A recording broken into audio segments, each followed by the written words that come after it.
Hey, good morning, everyone. Michael Fanning. This is warm up 449.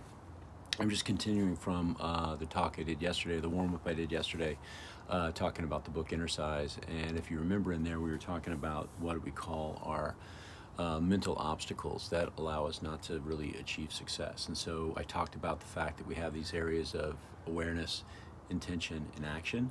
And many times we have the intention to do something, we go take the action, but then it fails or it stalls out or we don't continue on. It's because we didn't address the awareness. And if you remember, the 6 obstacles were fear, excess stress, limiting beliefs, negative mindset, lack of emotional control, and disempowering habits. So let's talk about the second one today, excess stress. You notice it says excess stress, not stress. Stress is normal. We're all going to have stress. Every single one of us have it. The challenge is if stress is not released, right? If you don't have a mechanism in your life to release the stress, it turns into anxiety. And that anxiety leads to consistent worrying, and it's just a loop that continues on.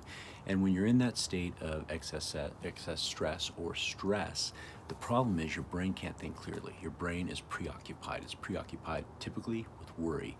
And so how does this happen? Well, most of the time what happens, you think about somebody who has an intention for a goal. So they're going to set a goal, they're going to go do something.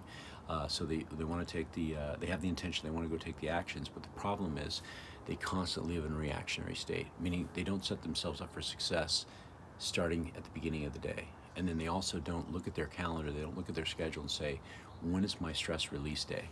And stress release is simply this. It's what you do for yourself where you're not thinking about anything else, but you're in a state of either boredom, right, or solitude, where you have the ability to allow the stress to release. So for example, hiking, exercising, going for a walk, doing a hobby that you love. For me, it's like playing drums. It's a stress release. Stress isn't bad for us. It's not releasing the stress that is so bad for us.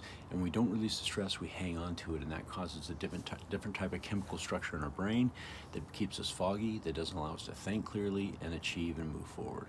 And so think about this. Are you living in a world of a reactionary state where you're not allowing yourself on a weekly basis every single week to release your stress? In fact, with the coaching that I do with Robin Sharma, they talk about the 3-2-1 or the 1-2-3 mentality, where every week take a day off,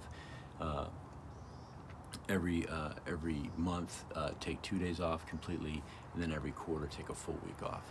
And so that's really important for you to just take care of yourself and release the stress.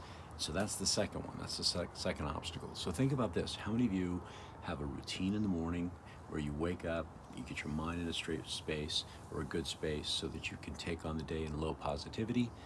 So you're not living in that excess stress world and you're not being reactionary. That's the key. All right, everybody. Hey, and again, if you want to go check out John Assaraf, it's called myneurogym.com/innersize. And it's a great book. Check it out. All right. Make it a great day. You also help somebody. Talk to you later.